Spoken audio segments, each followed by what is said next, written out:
a choice right now, between fear and love. It's just a rock. Out of the dark night of ignorance and into the shining light of truth. Expanding reality. A population of citizens capable of critical thinking. We don't see things as they are, we see them as we are. There's a level of reality where everything dissolves into an ocean of energy. We empower our experience by insisting on our authenticity. That's very profound. Very. Expanding reality.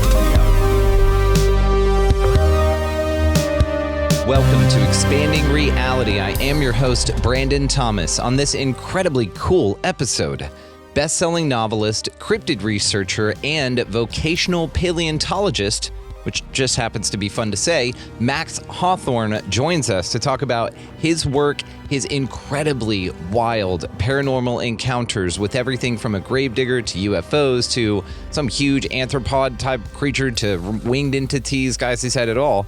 And to top it off, he's been in a Tribe Called Quest rap video, just for shits and gigs. Now, all the ways to find Max are going to be located down in the show description. Down there as well is how to sign up to support your favorite show. We have some amazing things going over on Patreon. It's also where all of the bonus content that you get access to is hosted. Come join us for the Insider Hangouts. All the ways to do that, again, down in the show description. But for now, let's get to this conversation with Max Hawthorne. Max Hawthorne, welcome to this show, man. All the ways, of course, to find you located down in the show description, maxhawthorne.com. Got a really cool value exchange type program going on over there for some really interesting content. We're going to talk about it. Author, screen, and songwriter. Very cool. I've got down here that we've just got some fascinating things to talk about, man. Your books, your songs. You were in a Tribe Called Quest rap video, which is awesome. I love them. That's like a throwback for me to the 2000s, like the actual 2000s. And so that's cool as shit, and we're going to talk about it, man. So also want to shout out Mark Eddy. He is the one that connected us, and I'm grateful for that. Mark is incredible. So shout out, my friend. And Max, if you'd like, brother, just introduce yourself for the audience. Well, thank you. It's a pleasure to be here on Expanding Reality. Nailed it. Nailed it. Thank you. I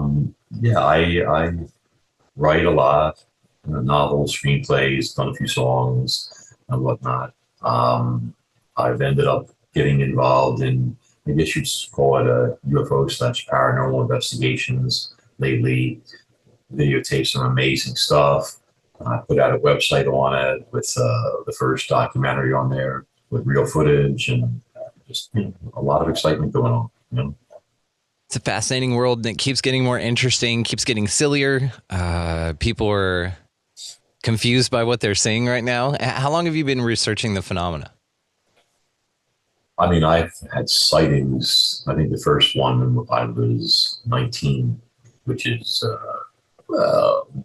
better part 4 decades ago, but maybe 18 months, something like that.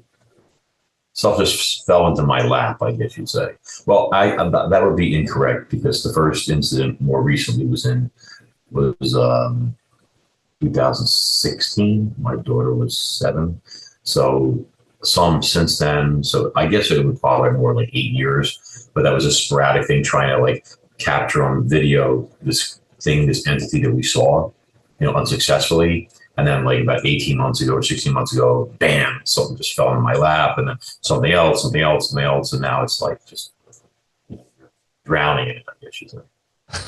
Well, you've been looking at it for a long time. I mean, 84, you had some unknown creature digging it out of its own grave. And so you've had a variety of sightings as well as your multiple cryptid encounters. So we're going to talk about all of it, dude.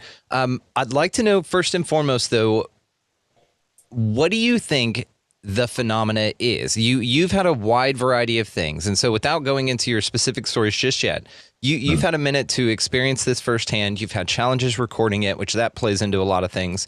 You've probably been around folks that were there you saw something they didn't. The phenomena is wild, and it comes in a variety of shapes and sizes, which you've had, the UFO encounters, the cryptid encounters, as well as this thing digging out of its grave, which, again, I can't wait to hear that story. But what do you think overall is going on right now with that? I think that reality is not what everyone thinks it is. In fact, I know it's not. It's kind of like our reality is parallel with multiple other realities, beings that we can't see, but they're there. Kind of like two realities overlap each other, and one is invisible to the other. Let's say. That makes sense? Yeah, it Like, totally does. Yeah. I'm just curious why sometimes we can see them and sometimes we can't. Is it selective when it's invisible, or has it got to do with the area or the person seeing it?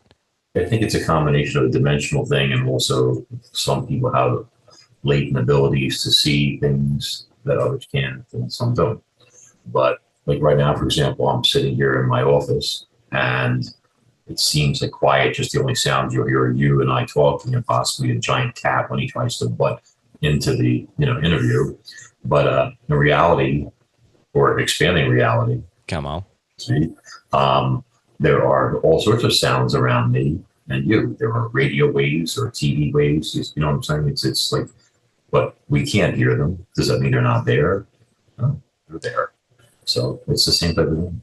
It's interesting, but I hear people saying I saw Bigfoot or I saw a UFO, not, oh my God, I can't get any sleep at night because I only see these radio waves that nobody else sees, or these, patterns of light, kind of like that movie Lucy, where she could see all the cell phone dialing in. Do you think that's a supernatural ability or ability that people have, that they can actually see that? 'Cause I haven't heard any of it reported. They're usually just saying that some monster is walking around the woods. Well, a lot of times, quote, monsters walking around the woods are quite possibly beings from another dimension, planet, whatever you might call it. They look like monsters because they're much bigger and more intimidating looking, etc. to us. Some are smaller, but beyond that, I think that a lot of more advanced beings, if there are races out there that are tens or hundreds of millions of years older than ours, then their abilities are commensurate with that. So if you look at technology here, World War One was fought with bolt action rifles and biplanes. 106 years later, we have a single jet fighter that could annihilate an entire World War II task force, probably without getting a scratch on it. Probably from so far away they wouldn't even see it coming. So the technology is obviously much, much more advanced for beings from other planets and such. What do you think about that? Do you think it's really that we're subject to some sort of technology or some sort of inability to see what some would call supernatural, but some would say natural all around us? And really it's that adaptation that is what's at play here rather than a technology. I'm sorry, can you clarify? Yeah, so some people say that what they're seeing is more of an intelligence with the lights, with the turning at 90 degrees. There's these space creatures that they've seen, these blobs floating around in the atmosphere, and they drop things. And so some say also that the craft that they see, aliens, if you will, come out of is a sentient being, and that it actually has its own name and all this. So one would think that maybe there's just a realm where that's an entity, not necessarily a ship. You know what I mean? You mean the ship is the entity? Yes. I would surmise that thought control craft are possible, but I think that would be frowned upon because if you think about it, if the person controlling the craft was injured, then the craft would falter, crash. Imagine if you're controlling your craft and you were the computer for it, you're the mind behind that craft, let's say, and anything could throw you off. An illness, an injury, God forbid. There'd be craft crashing all over the planet, observers, let's say, or something like that. So, I believe there are beings out there, and they all have their names and their backgrounds and stories and life stories, just like you and I.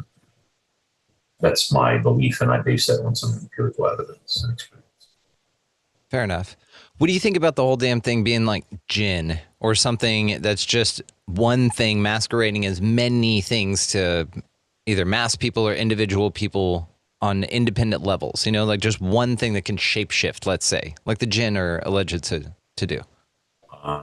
Well, I didn't believe in shapeshifters until recently, and there appears to be a species of animal creature that can change its appearance. As to whether or not other beings, higher beings, can do that, I can't really say. I do believe that the entity that I filmed in the first documentary I made has like cloaking technology that enables him to remain invisible predominantly, and that technology appears to show other entities in there. And the question is, are those other beings? Are those other forms that can be taken to conceal said being? Are those a record of other places and beings he's met? You know, I mean, there's no way to know at this point. But I can say that the individual that's featured in the documentary, that he is what he is. You know, he's that lone person or being, let's say, etc. So what's around him? You know, you have to, when people watch the documentary, you look, you can freeze frame, and you'll see things. People say, "Oh my God, that's a gray." Somebody else will say, "Oh my God, that's a dog man," as they call it, or different things like that. A Bigfoot. You know, there's all these little faces that appear. What are they? Why are they? Is that a gate type thing with a portal, and it leads the other beings are waiting and they want to come through it? You know, and maybe they're not allowed. Maybe he's the gatekeeper or something like that. You know, it's all work. At the end of the day, I mean, human beings have only had civilizations for thousands of years.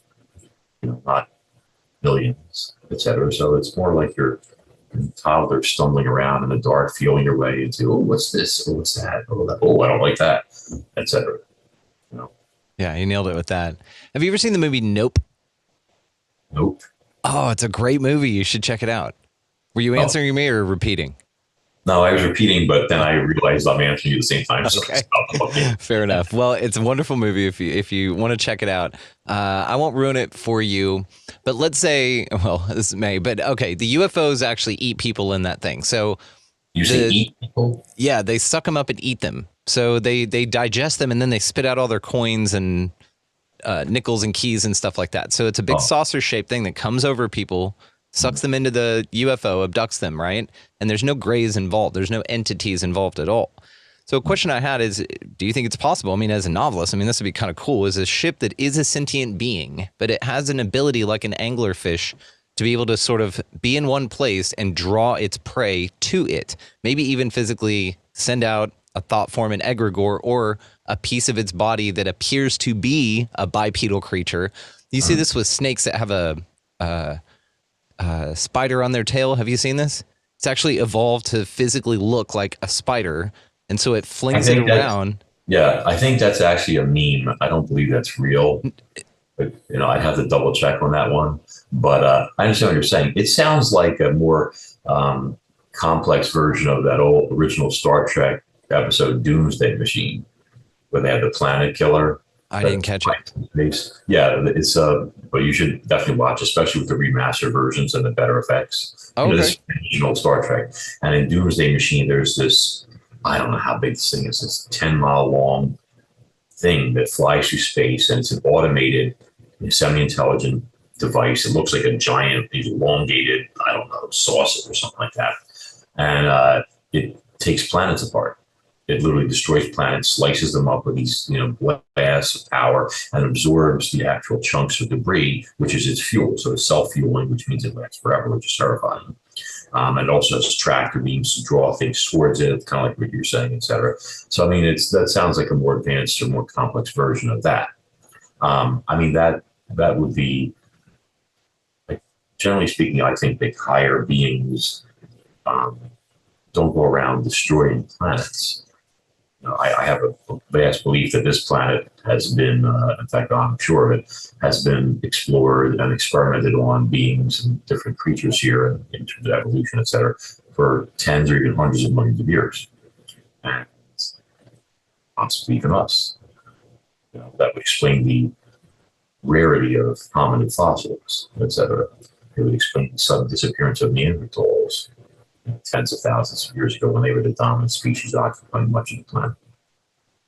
So, but yeah, I don't think it would be very counterproductive. A race that was doing that, I think, would be violently and vehemently opposed by every other intelligent race out there, and would probably be stopped. Yeah. It would be a bad tactic to come in all guns a-blazing style and just sort of destroy something rather than farm it out, which seems to be possibly what's going on here with the Vril, sort of taking over political figures and things like that and controlling them like puppets to make decisions, which actually then sort of slow, loose burn everybody. And then you just pluck a few of the crop every now and then. And that's a really sustainable model. I think that's more of a vertical integration model for a UFO society. Yeah, I mean, if you were a malevolent species, that is what you would do. You would come in and seize control subtly using things like bribery and blackmail and appealing to greed, hubris, and things of that nature, hiding behind the scenes. You might even put other entities out there as the boogeyman and make people think that they're the ones behind all of it. I see a lot of bad press, people targeting reptilian races as being these monsters and such like that. But the entities, the two that I filmed, were both reptilians, and they weren't violent, they weren't hostile or anything like that. I don't think they were happy that I got them on video, especially the first time.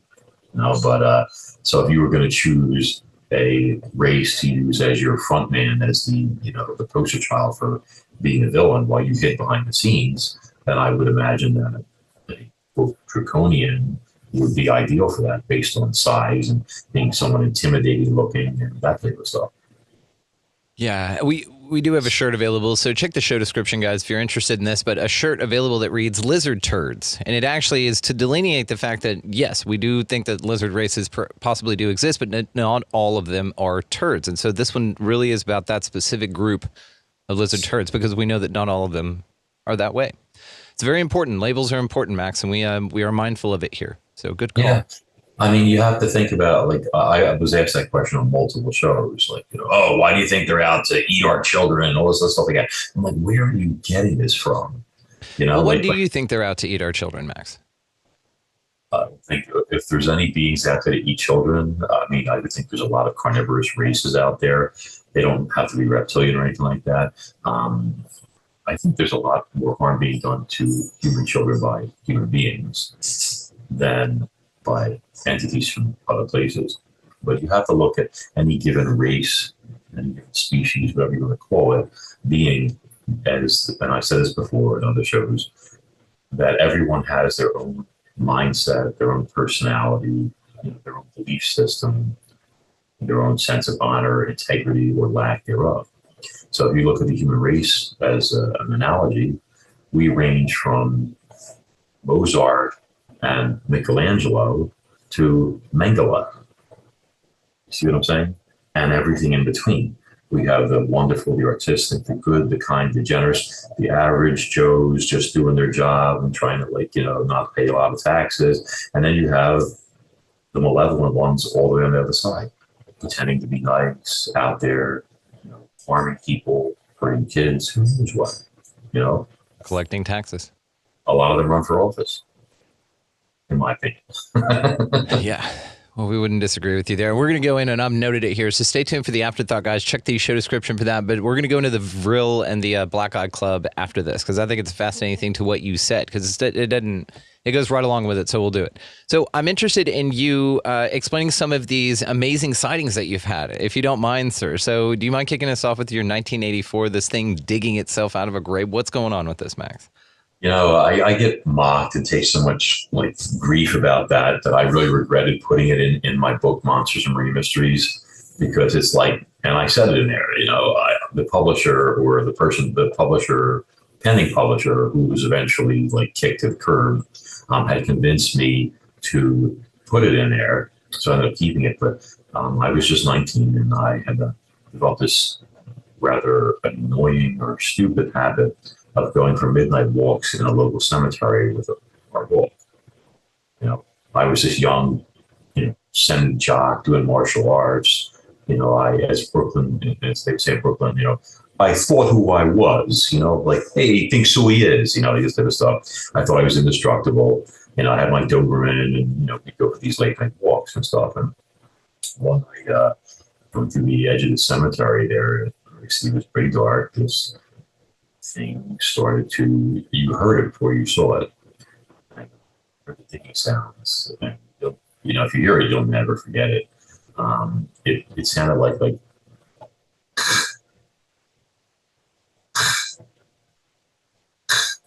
this. And I'm like, what is that?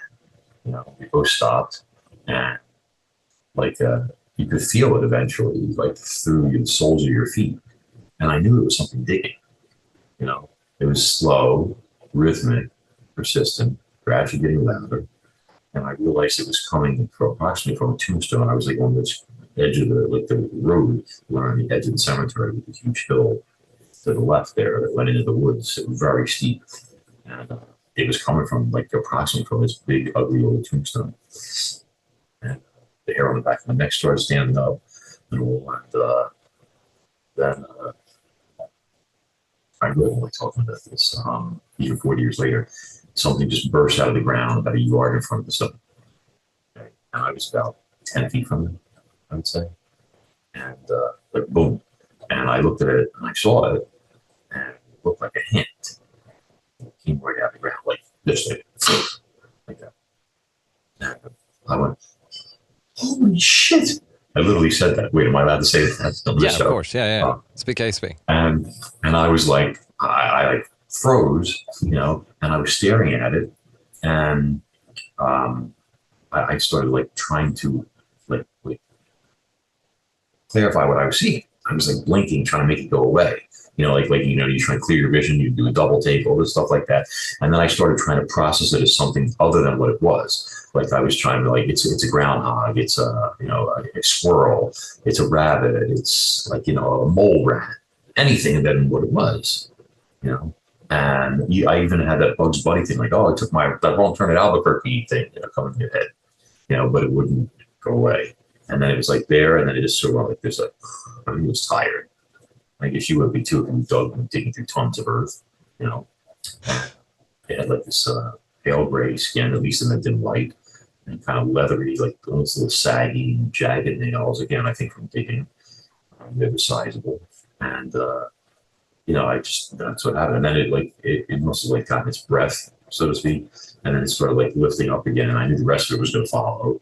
And I knew if I ran in a straight line to try and get to the cemetery that way, it would see me. And for some reason, I believed that if it laid eyes on me, I was done. There would be no escape. And so I literally turned, and it was this incredibly steep hill into the woods. And I said this line from a Clint Eastwood movie, and I just went, feet don't fail me now. And I dove down that hill.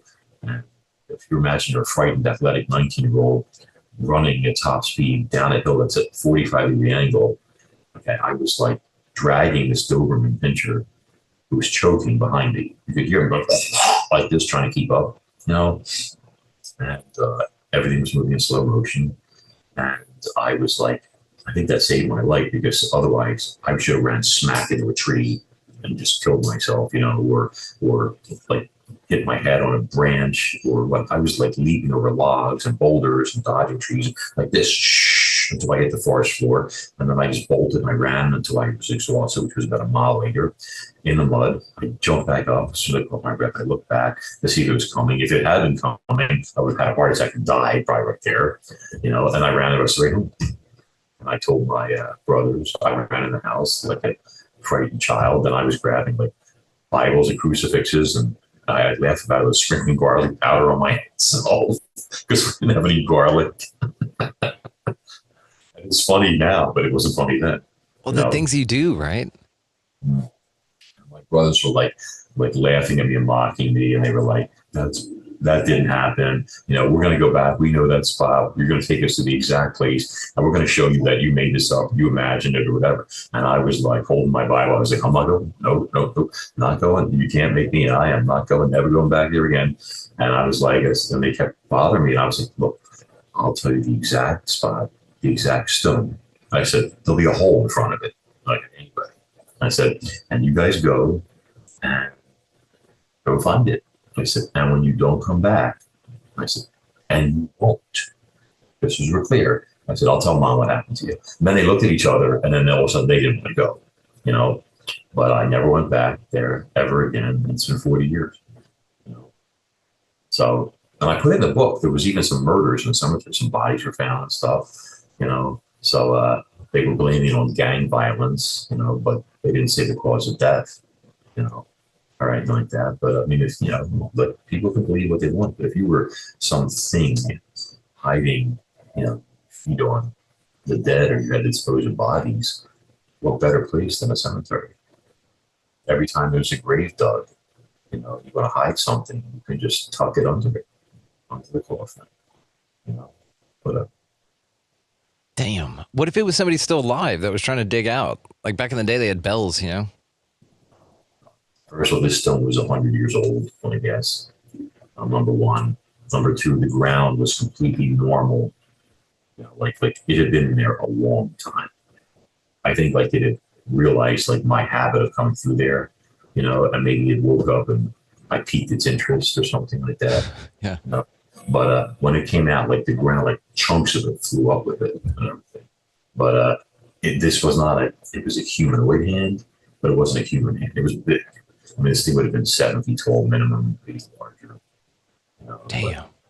Well, I'm curious about why you're hesitant to tell that story. Is it because are you concerned about how it's going to be received, or has it not been received from non-judgment in the past? You know, you get there's always an occasional how can I say this, troll out there who I guess has no life and probably lives in their mother's basement or something like that, who seems to like try and want to gain significance by trying to target, you know, other people, you know, whether you're a cryptozoologist or an author or whatever, and they'll go around like spreading nonsense about you. And there are some people that'll be like, oh, he was drugged or drunk or something like that. But I don't drink and I don't do drugs. I never have.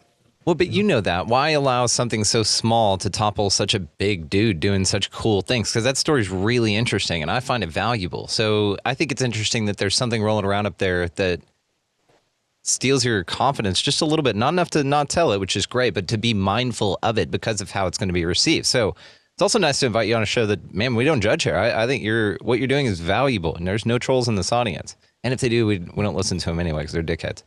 But, no, it's not really an audience, but I mean, you know, I've seen like a couple of dedicated like losers that will go all over social media, bad mouthing me and a few other, you know, authors and you know, researchers and stuff like that. And, you know, it's one of these people that you have no life, so you try and build your life on attacking others.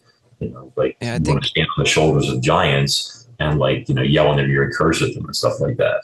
I think it hurt people, you know, and those are just voices that for some reason weren't able to be heard. So they think it's going to be heard that way. And it's interesting. It's such a fascinating thing. We can't even I find it interesting that there are challenges in even having conversations about the kind of cool things that we're excited about because of what you just said. Now I will also give you that most of them are fucking bots, man. So that's a nice consideration as well. So bots. Yeah, bots and putzes. So hurt people, guys. So we love y'all. You have seen a UFO doing some wild shit. What would you classify as a UFO? Something you couldn't clearly identify as a plane and rule out, or was there something extra about it? This was about 5 years after the cemetery incident, when my family still had that house in Southwest Philly, and I was there visiting. I think like a neighbor died recently, something just like the night of their funeral week. But that's why I was able to get the approximate day. But I was standing out front. It was nighttime, and the airport's near there, and so you see a lot of planes in the sky, constantly, you know. And even then, so let's say this would be like 1989, I think it was, or something. And so I was like, you know, just mulling over somebody taking their own life. Okay. And not a happy topic. And I was looking up at the sky. It was very dark, obviously nighttime, the cloud covering. And you'd see all the planes, you know, the flashing lights and stuff like that. And, you know, these planes, they fly at 500 miles an hour. And all of a sudden, above all of them, I saw this bright white light, and it was like searing across the sky incredibly fast. I mean, like if the other planes were going like this, You know, it was doing this, shh, like that. And I thought it was a jet fighter. And I'd never seen a jet fighter in the sky before, anything like that. So I was like fascinated. I was watching it. And I think it was just, pulling ASS across the sky. And then it went like this. It went there, and then it just went like that. There was no deceleration. There was no turn. It was physically, at least by our technology then and now, as far as I know, it just did a complete 180. And everything in there, it must have been going thousands of miles an hour. Everything in there should theoretically have been like pulverized to liquefied against the inside of the hull. But it didn't. And it just went the reverse direction, same speed, turned around and just kept going, And one of the first shows I was on, I told this to, I forget who he is. He's one of the top people with the UFO organization that monitors here in North America and stuff. I don't remember his name. I'm sorry. But, and they had me tell him the story. And he said, he goes, ordinarily, I would have said you're full of, what? Of course, obviously, he didn't say, what? He goes, but actually, and he said like a month after that, I saw the exact same thing, except it was coming straight down from the sky. And I thought it was a satellite falling, he said. And then they just did the same thing, and it went, woo, right back up, So that made me feel good to, that there was somebody who was an expert in the field and who had personally seen something. Like, I wouldn't say exactly the same, but capable of the same stuff. Yeah, those erratic flight patterns are interesting. And, another reason could be just an entity, like a bioluminescent entity that flies around at night and just kind of can do that. Because we've seen birds like make those crazy turns based on their flight and size. And it looks like that would be a lot of G-force. But I don't know, man. It may just be a damn entity or an illuminary, like an angel or something like that. What do you think of angels? I think that such beings exist. But let me just preface one thing. The size of the light that I was looking at would contraindicate something like an orb, spirit, that type of thing. Yeah. This would have been, the size of maybe a large vehicle or maybe a small house. You couldn't say, I was miles and miles away. But comparing it to the planes that it seemed to be like right above and sort of equidistant, and it was not tiny. It wasn't an orb-sized thing or something like that. And as for angels, yes, I 100% believe that. I don't believe they have feathered wings and halos and look like you see in Bible school or anything like that. But I believe these are super advanced beings that, think about it. If you were a beautiful female Arcturian, I'll just pull some random, race out of the hat there, and you emerge in this dimension through a portal to someone who in need of something like that, maybe somebody who's hurt on a battlefield or sick in a hospital or something like that. And for whatever reason, maybe they had, their DNA was more what you call star seed or something like that. You would certainly appear as an angel, especially if you had super advanced healing abilities and could save that person's life. What do you think about the biblical angels and demons? Do you think that's going on, that this is a spiritual realm with some sort of battle being played out?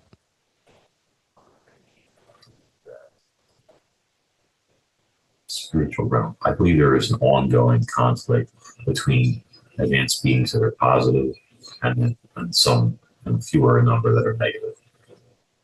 As to whether there are actual demons, that remains to be seen. I may have dated one in the past, next to mine.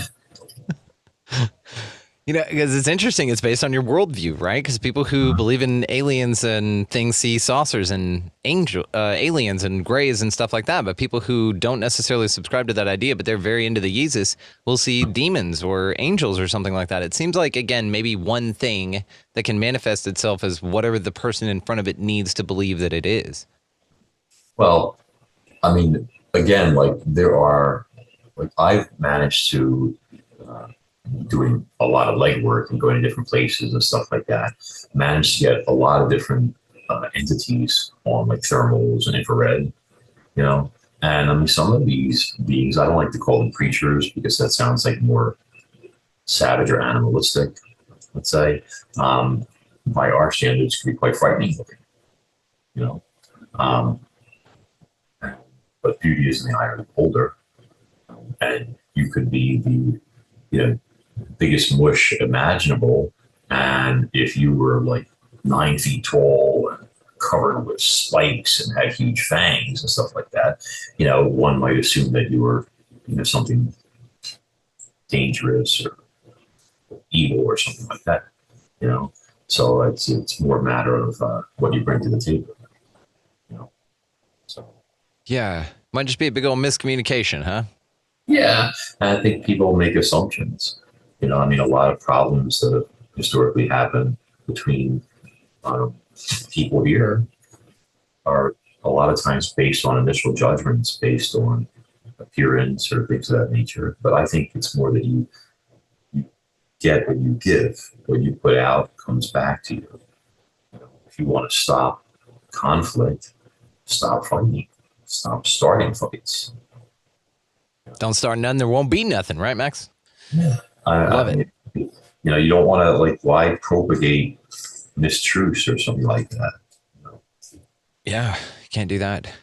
It's just so weird, man. This place just gets weirder. Okay, so let's bring a few years ahead in your experiences here to 93. You found some huge, what is this, an anthropod before, what is that word?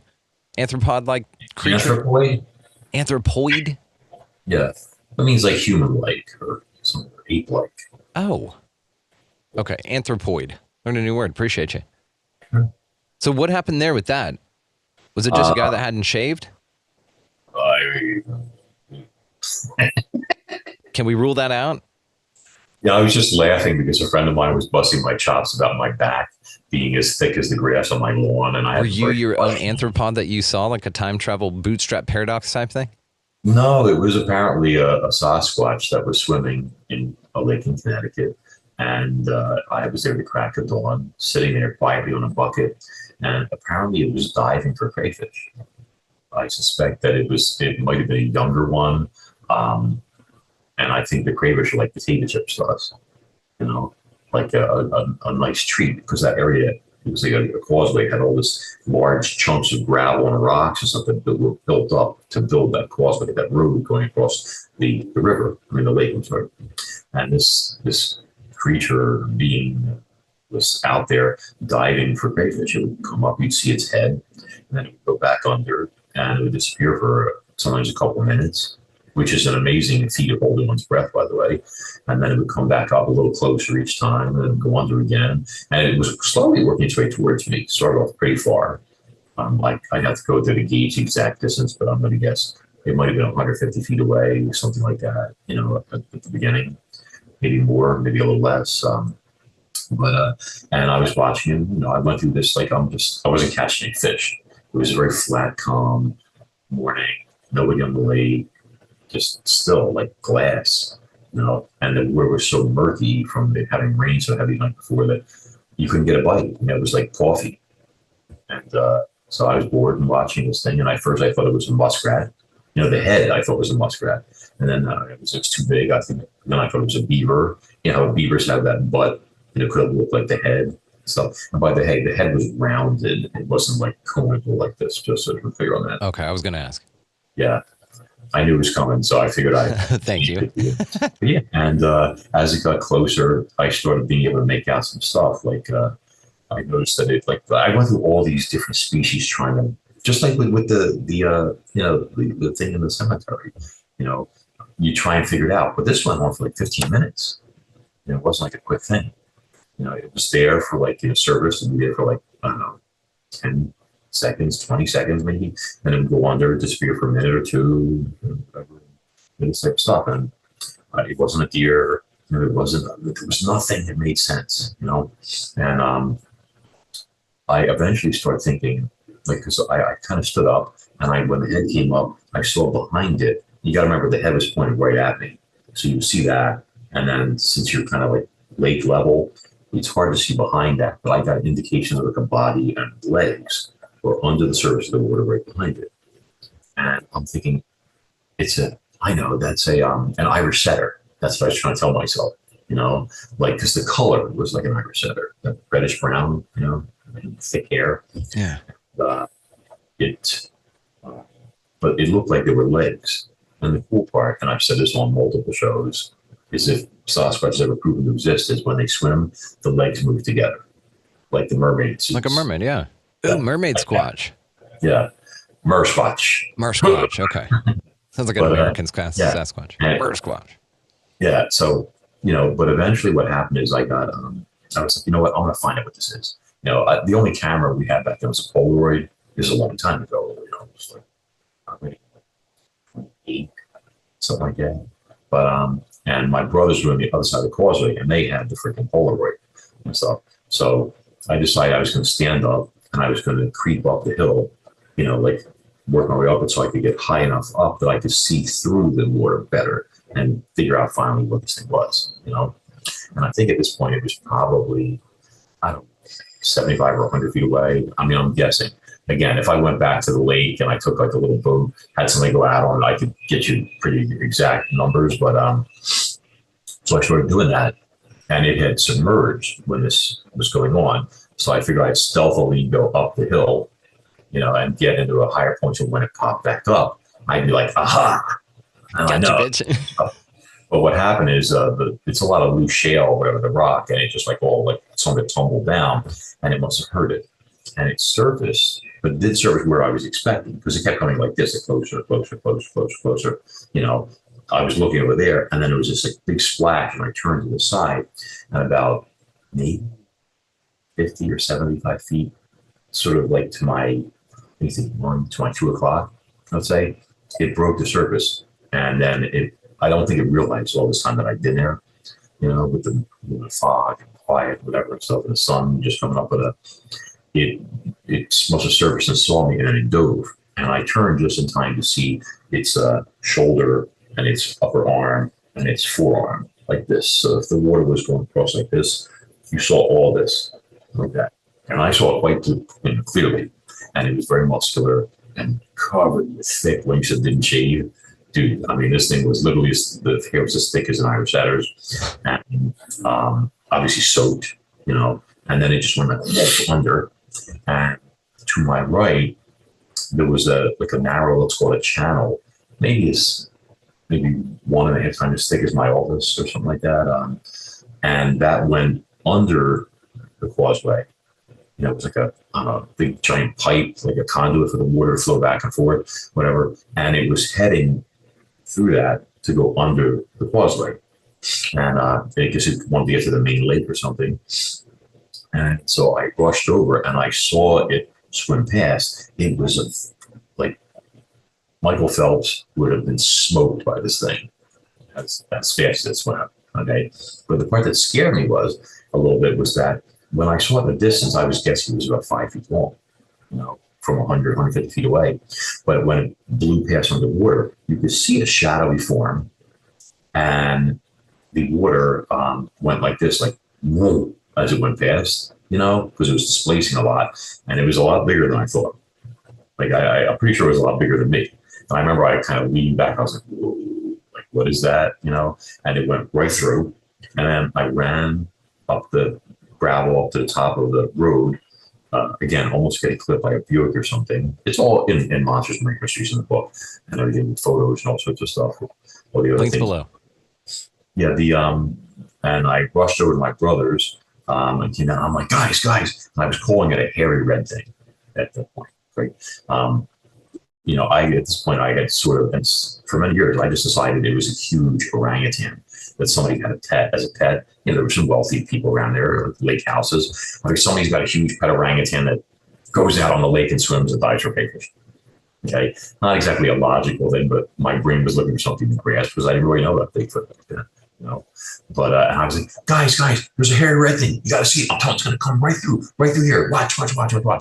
But nothing happened because the speed it was traveling. By the time I'd gotten like just to the top, it had probably already come through, you know, let alone getting almost killed and going through crossing the road and going on the other side, stumbling and stuff like that. And we're standing there, and they started calling me names, of course, you know, and mocking and whatever, you know, sibling stuff. And then off to our left, maybe 100 feet away, there were all these thick lily pads at the edge of the water on that side. And it was like under them, it was like this and stuff. And you heard it like splash, like something just grabbed something, but then it moved and then it went further down. It was like swimming like, I don't know, 15 feet, 20 feet, and then coming up again and then going, maybe hiding under the lily pads. Like coming up for breath under the lily pads so you couldn't see it, getting air, and then coming, wow. Yeah. I mean, it was not stupid. And it went like around a little bend and then it was gone, whatever, you know. But again, they, you know, I took a lot of abuse about it, whatever. I'm like, whatever. You know, but yeah, that's what I call the hairy red thing. So. Damn. Well, you're not judged here. So I'm grateful again that you told it, because what a fascinating story. And especially to describe it the way that you did before, you know, that Bigfoot was a thing. Have you seen anything that you would call Bigfoot since then? No. No hollows in the woods or knocking or anything like that? Have you heard any Class B type sightings is what they called? Like behavior but not sighted? One time I was, I don't know if this isn't, I don't think it is, but there was an incident by my house where the woods is like right across the street or whatever. I was taking out a large sack of cat food, okay, from the litter robot. You know, the robot is those big machines that, you know, clean a litter for you and every once a week you got to take out a sack and everything. So the trash had already been taken out, and I was told, "Oh, you forgot the cat, the litter robot contents." So I walked out carrying 15 pounds of this stuff, whatever it was, and I walked down there. This was, I think, in late November. I have to look, but I think it was like 2 years ago or something like that. And I got down to the end of the driveway. So there's a small street, and it was about, I don't know, 60 feet to my left or something. Yeah. And as I lift up the trash can lid, and I have the sack there, something directly across the street, like either in front of the trees or right in the tree line, it threatened me. And there's no doubt it's a threat. It sort of sounded like a mixture between a bear and a lion or something like that. And it was like this, like that kind of thing. But it was like kind of drooly at the end. Like it sounded wet. Salivating, which is very unnerving, if you understand. Especially when you're standing there in sort of semi-darkness and your only weapon is a sack of cat food. Yeah. And literally I'm holding the lid of the trash can open from the back and holding the sack. That may have been what he was excited about. No, I don't think that was it. And I'll tell you why in a second. So I'm like, that's nice. So I lowered it in there, closed it. I very slowly backed up, almost moonwalked back to the house. Okay. And then the missus was like, I told her, she's like, oh, maybe she get a flashlight, go out and see what it was. And of course, being an idiot, and by, you know, women live longer than men, I decided, you know, you're right. And I had to carry a permit. So I had my, you know, sidearm on my hip, and I took a flashlight and I went back out. You know, went to the edge of my property and I struck a tree line, and I was like, come on, come and get some, you know, this type of stuff. Whatever it was, I could feel it watching me, but it didn't come out, thankfully. I guess no one was harmed. No animals or persons were harmed in the filming of this. So I don't know what it was, but I did some research like the next day or that night and found out that that whole area of Bucks County has had like dozens of dog man sightings, they call it. Oh, yeah. Some of which have been reported as being 9 feet tall. So, I think that with Bigfoot too, allegedly. I think there's been some of those around it too. So I don't know. I don't know if it was a Sasquatch, if it was, you know, something like that. But I concluded that the reason that it happened is the night before I had this habit, which, by the way, this cured me of this habit. But I used to have this habit of going for late night walks around the development, et cetera, which is in a wooded area. And, you know, for losing weight, health, whatever.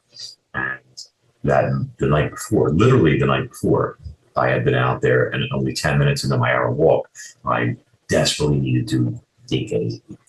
So I had, you know what, the woods is right there. So I literally walked into the woods right there, went in 30 feet. It was a big fallen log, and I baptized it, you know, and blessed it, and I'd run on my way. And I suspect that this being or creature or whatever took that as, you know, like I was horning on its territory, You know how animals mark their territory with scat, urine, like lions do that. Also, Sure. it's common. And I think dominant. it was being challenged, and it was kind of like threatening me. You know? So, yeah. Damn. Okay. Well, yeah. I mean, he's going to growl at you to drop a fudge dragon on his log there, buddy. Dropping your own logs, you know? So, wanted to ask you before we go into our afterthought here, which again, guys, all the ways to find him is located down below. And we're going to talk about your website as well. This thing is cool as shit.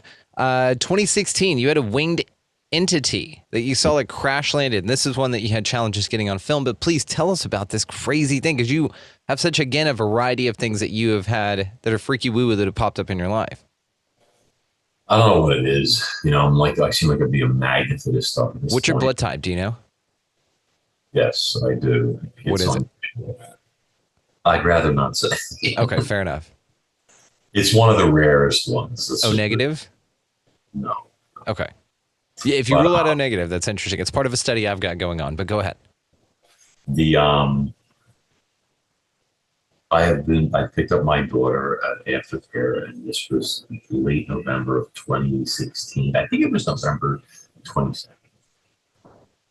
I know because when I walked in, I did a drawing of what we saw and with the date on it and everything. So it was like in my head fresh, you know, and stuff.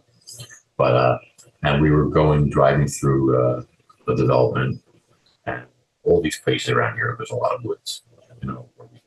I have deer in my yard all the time. Sometimes wild turkeys, and you name it, you know, it's here. But, so we were driving through up the street or along the street, and it was cold out. I think 36 degrees. I checked it, and it was flurrying a little bit. It wasn't sticking. I think because 36 is a little warm, and the asphalt, of course, stays a little warmer also for a while. You know? But there was some little flurries. Not really enough to really obstruct the view or anything like that.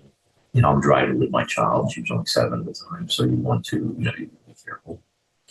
Nobody else was outside because it was dinner time. It was around 6:30 at this point. So all the smart people were in. But I saw something on the road, and then I slowed down immediately, and I said out loud, like more talking to myself. I said, "Oh, you got something on the road ahead." And of course, my daughter, who was in the car seat on this side, she leaned over like this, and she was looking too. And it was what looked like a box about 80 big, dark colored in the room. And I said, "You're just worth it in a box of nails. Nobody going to right mind what's a driver or a box of nails, or if it was, an animal that hurt something, So I decided to slow to a crawl and straddle it with my tires. It was small, so you could easily do that with an SUV. And as I was getting closer to it, it started to move and kind of got a little taller. And of course, I believed it was still a box.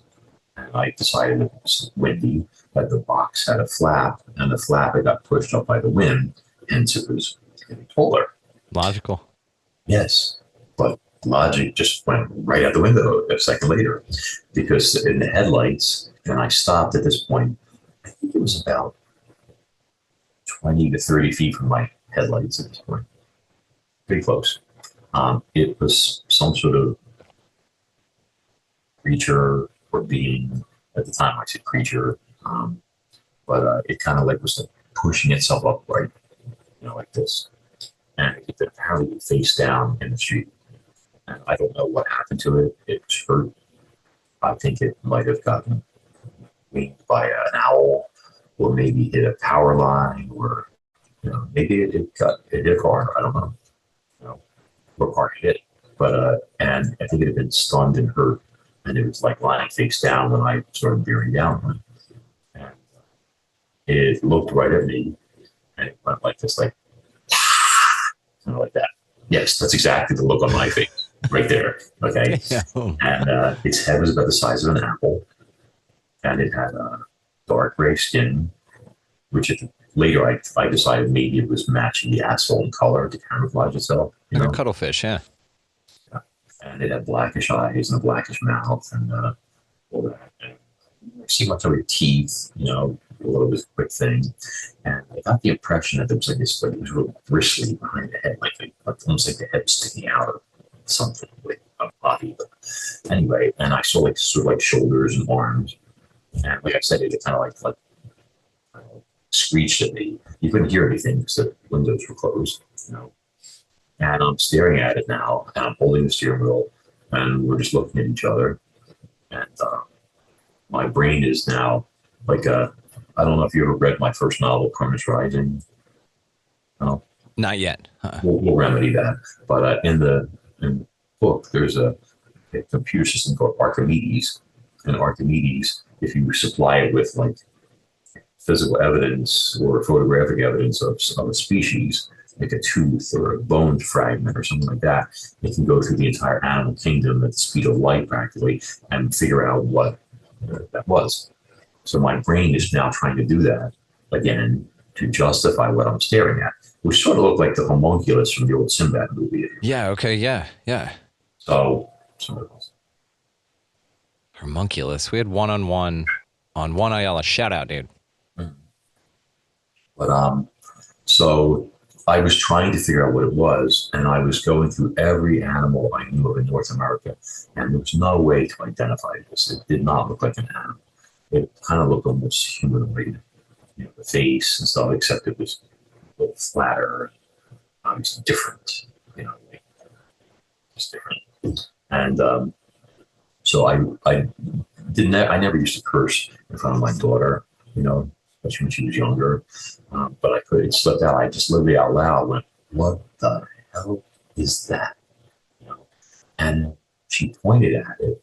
Okay, no. When I said that, it sprang up in the air all of a sudden, like this, and its wings, which I did not expect, went like this.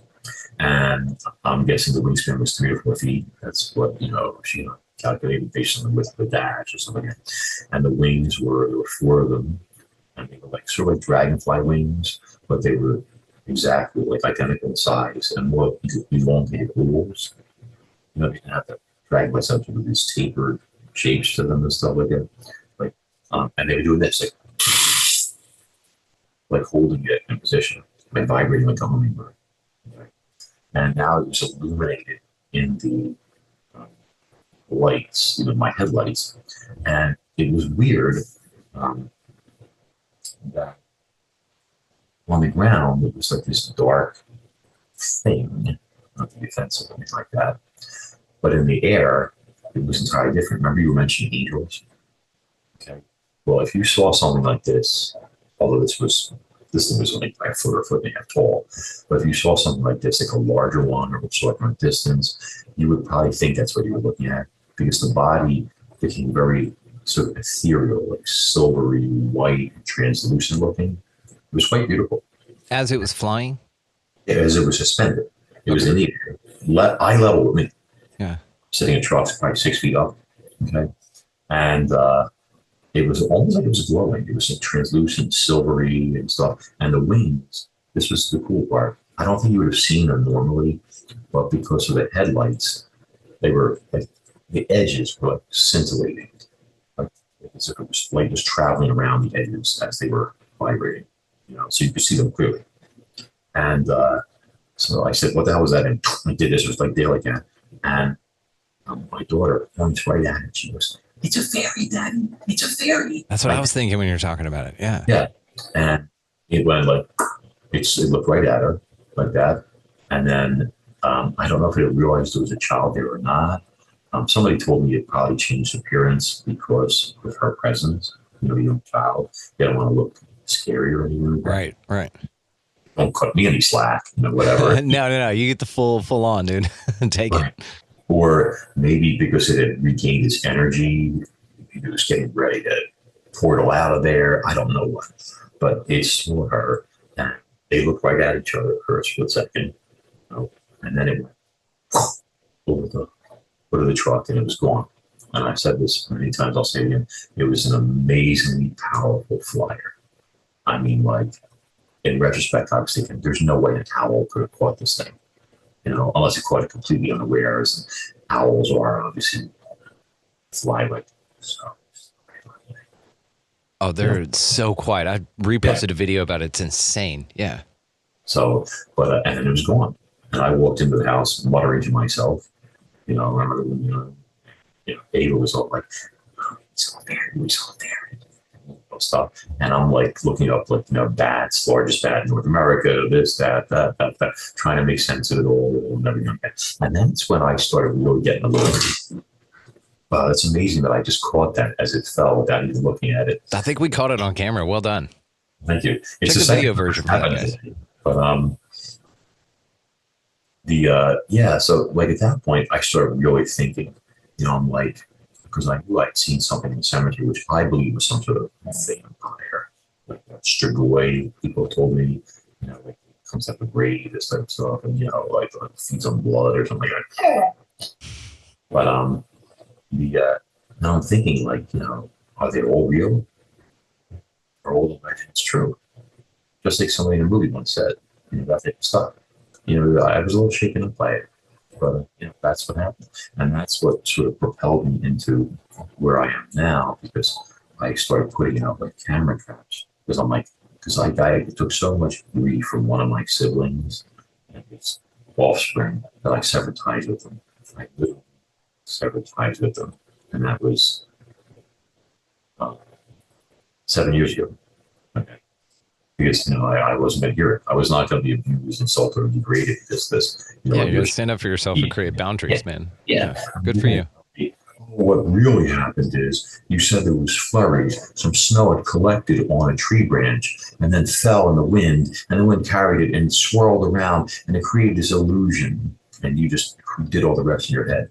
I'm like, right, except that the illusion started on the ground and looked right up at my face. It was illuminating my head. So we were staring at each other, and right.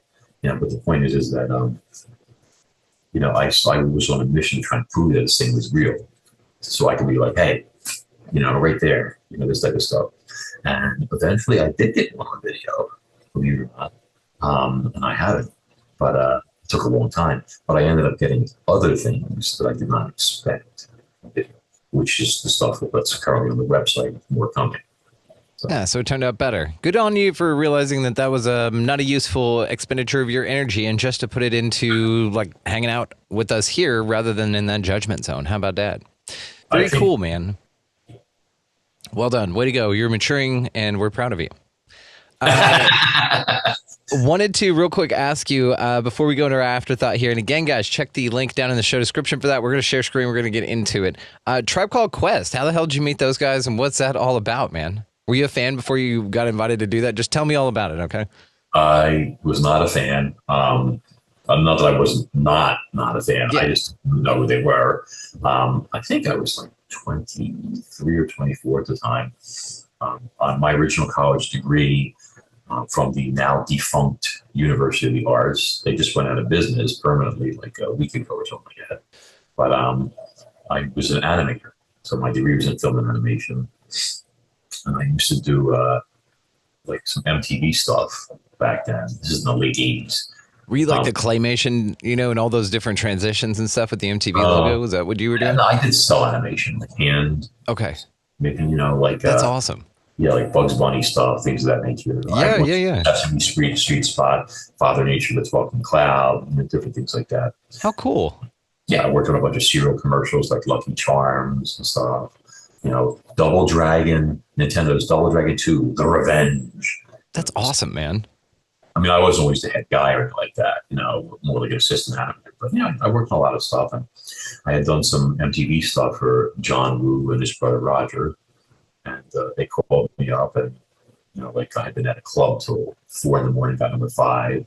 They called me, I think it was like a Sunday morning or something like that. I'm like, whoa, like woken up at a sound sleep at like 8 or 9 in the morning. I'm like, dude, listen, we need you to do something for us. I'm like, sure, what's up? We want you to act in a rap video. And I was like, you mean you want me to do some animation for a rap video? No, we act in it. I'm like, I'm not an actor. And they were like, well, no, it's like, well, it's a simple part. It's a, like a non-speaking role and all, and we thought it over, and you're perfect for it. And I'm like, well, what is it? And they're like, we need somebody to play. I don't know if I'm going to say this in the air or not. They wanted me to play a police officer. You've seen the video. That's the role I play. Yeah. Okay. And I don't care. I'm going to say it anyway. So he goes, we need somebody to play a white racist cop, and you're perfect. And it was the mustache. Did you have that already, or was that something they added? That's not me. Okay. I'm in the middle. Dude, I was 24 then. Come on. That's John from Big Man Pictures. He was the owner of another studio. I can't believe you said that. How could you look at that video and not recognize? Man, now I am outraged womanhood right now. I think it's great you're taking me seriously, but go ahead. Go ahead. This is so much fun. Well, I haven't slept much, so I'm kind of like not fired on all cylinders, but you're doing great. So, I remember looking at the phone. I was like, I'm like, John, I'm not sure how to take that. This type of stuff. He goes, no, nothing like that. We need somebody like a Caucasian guy, tall, muscular. I was very fit back then. You can even see through the shirt, the police officer shirt, whatever, all this stuff, blah, blah, blah. And I'm like, he goes, it pays. I'm like, how much? And he told me, I was like, all right, I am your guy. I will prostitute myself for this or whatever and stuff. And it was funny because the kid who directed it, I went to high school with, as it turned out, and everything. And Peter Dinklage was in it too. Met him at the rap party briefly, and all that. So, but yeah, we went there. It was filmed in a jail. And, everybody can, if people go on my website, either CronusRising.com or MaxHawthorne.com, you can see I think it's under the Q&A and stuff like that. You can see the link directly to the video and all that. My daughter always enjoys busting my chops about it, showing it to her friends and all that. I love it, dude, because I'm a Tribe fan, man. So it's really cool to see that you're in this, dude. It's really cool. And yeah, Peter Dinklage and the poncho and everything. I'm going to link it. In fact, it's over on your website, which is going to be linked. So go to his About Max, and it's linked on there, guys. We'll just do it that way. Very cool, man. I absolutely love it. I think it's a cool thing. They were great, by the way. I know that they are, but I was about to ask what you thought of the guys. Yeah. It was just funny because, and then recently, just a couple of years ago, they had a movie in theaters out about their whole life story, and the video was in there. So, like, my ugly mug was like on the giant screen, in theaters and stuff like that. I was like, yes, I have been in the movie theaters. Well, you're getting this. That is a queef of self-deprecation. Could you hear that? Did you hear that sound? Yeah, that wasn't me. No, that's a queef of self-deprecation. You called yourself ugly. So anytime we talk shit about ourselves on the show, you get that as a pattern interrupting tool to let you know that we don't accept and we don't think you're ugly at all. But I want to ask you before we roll out to our afterthought, which again, guys, all the ways to find located down in the show description, as well as the afterthought. Come join us for those. Great way to support your favorite show. And we're going to go into some balls deep stuff with some video share and all kinds of shit. I've got some Vril things pulled up here, and it's trippy as shit. It makes my eyes hurt to talk about it, but we're going to do it anyway. So, dude, before we let you run here, though, will you just give us what gets you out of bed every morning? It's a weird place getting weirder every damn day. You've got to choose to get up and continue with this shit. So what's your motivation, man? Well, when the alarm clock fails, it's usually my daughter screaming, Dad, time to get up. I'm hungry. And that's it. Okay. But that's pretty much, all. Other than that, waking up with a 25-pound Siberian forest cat on your chest, purring, and you're like, I can't breathe. That type of stuff. You haven't seen our cats, have you? No, like a haint? Like the sleep paralysis haint? A small snow leopard. Okay, awesome. Yeah, very fluffy. But anyway, I enjoy what I do, and I enjoy investigating things. It's kind of like being a seeker. What was that? The seeker of knowledge or something. But yeah, and that's so I've been privileged, blessed to discover amazing things, that have fallen into my lap. Like the first video on the website, and just to be clear, since I'm not a fan of YouTube getting ongoingly rich and paying people 20 cents. Okay. So it is a pay-per-view site because I do produce these documentaries myself, etc. But the right now there's footage on there, 30 seconds of footage of a genuine extraterrestrial. Pure and simple. Like home handsome. It appears to be a reptilian. And, people can see him. The second one I'm working on now is already in production. Is a phantom cat, and it is. It starts off as a cat, and then it is no longer a cat. And people see that, they're going to be like, "No way," etc. But when you go through it frame by frame, which I analyze, people will see it's miraculous. Just want to take a moment and thank Max Hawthorne for coming by and blowing minds with all the wild shit he is encountering in the realm. All the ways to find him, again, guys, are going to be located down in the show description. His website, of course, maxhawthorne.com, located down there, guys. A really cool resource. He's doing some really fun stuff, and I'm grateful for our connection. Now, if you want to connect further with us and support your favorite show at the same damn time, check the link down in the show description for the Patreon, and that's where all the bonus content is hosted as well. That's where you can sign up to join the Insider Hangouts that we have going very often, guys. We're having a blast with these things. In fact, if you want to join one, we've got one this Saturday with Chris Matthew. It's going to be a banger, so definitely sign up in the link down there, and if you can do so before the time of the show, I'll send you the link. That's how it works. Just want to thank you guys again, of course, for all of the support, for just being badasses. Also want to just kind of put in your ear to go out in this incredibly wild fucking realm, whatever the shit this thing is, and get out of the left-hand lane, of course. Pick up a piece of litter. You see it floating around out there. Might as well. Be just, kind of kinder to yourself, of course, but, a lot of crazy shit going on now. A lot of lizard turds, a lot of non-lizard turds, people that are also lizards. So, it's kind of tricky times. So just navigate this thing with grace. And, of course, just go out there. It's a wild-ass place, man. Just be good to one another. Thank you guys for liking, subscribing, sharing, all the shits. But really, just for showing up as you. We'll see you next time.